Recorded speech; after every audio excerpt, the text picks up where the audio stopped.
June 4th wasn't as dangerous as post 31st December.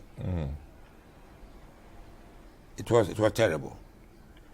It was real mayhem. It was terrifying. And I thought, like there's a storm. It's time to hold on to something. You do it at some point in time. You are exhausted. You are tired. It's after them after. You have to give in. So June 4th, after the killing, I said, now the time has come for me to go. With that killing there, in my letter of resignation, I'll try and get a copy. You mean June 4th or 31st December? No, June 31st, we are in power. Yeah. June 4th, not June 30th, when they killed the judges. Yeah. I hung on for 6 months. But when the judges died, I was here one Justice Archer, the Chief Justice. He lived not far from me. He walked down here. He came to alert me that something had gone wrong. He walked to it's a good friend of mine, walked to my house, came here, and I figured what is happening, what has happened. Quantado, just Quantado and Japan, Japan.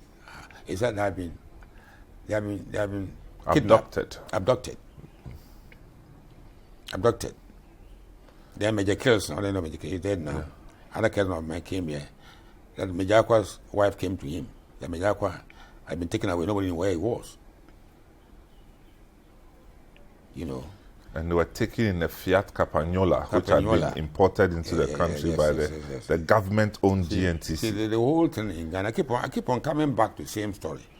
That we don't have the courage to speak the truth. I've said it more than 100 times. People knew the truth, but they were too afraid to speak. Other people knew. And this is not only in Ghana. You go to Kennedy, he was killed in Dallas by Lee Harvey Oswald. Then Jack Ruby was going to, and he killed him, and this killed. And these things are funny. And you never get to know who killed who. Because the people that knew don't have the courage to speak the truth. It's in Ghana here. Other people know what's going on, but we are afraid to speak the truth. So when did you leave the PNDC? So from June on, as soon as the merger took place, June 30th, I said my days were numbered. I was counting down.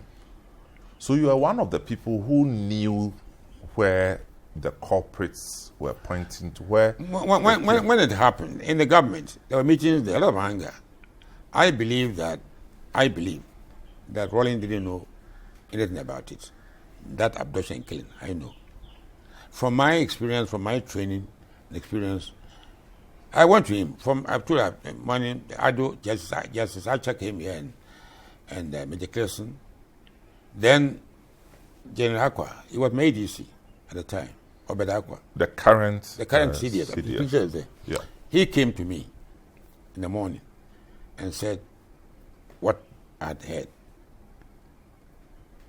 So I went to the Gonda barracks to meet with President Rawlings and asked him whether he knew what had happened.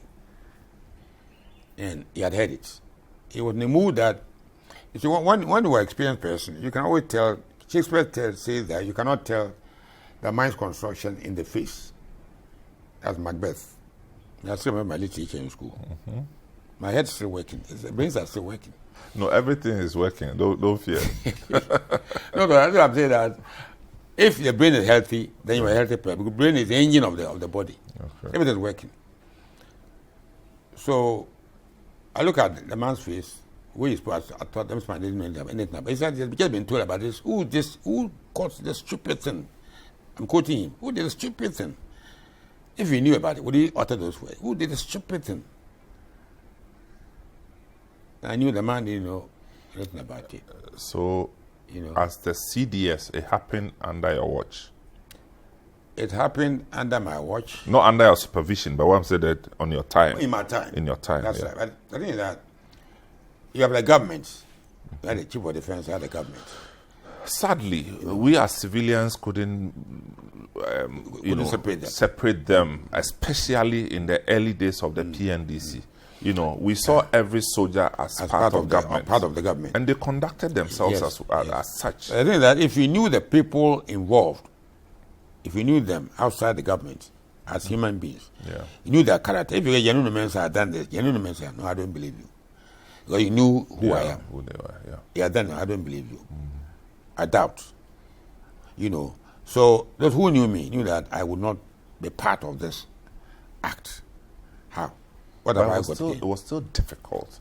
Yeah. Pricking your conscience. Yeah. But if you actually read my letter of resignation, I'm gonna get a copy here. I'm gonna get a copy for you. Okay.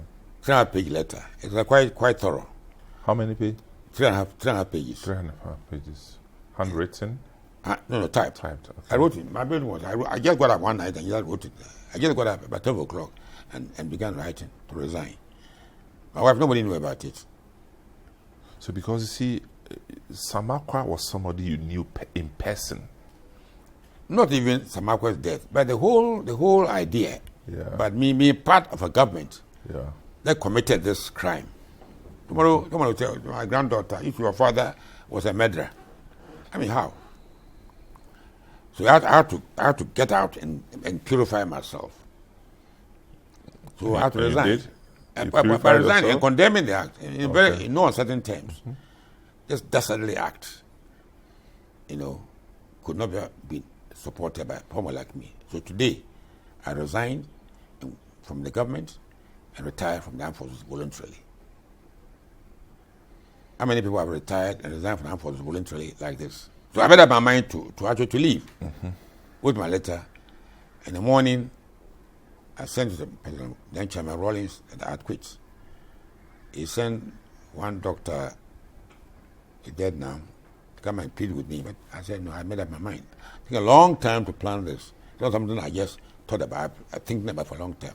And that's the end.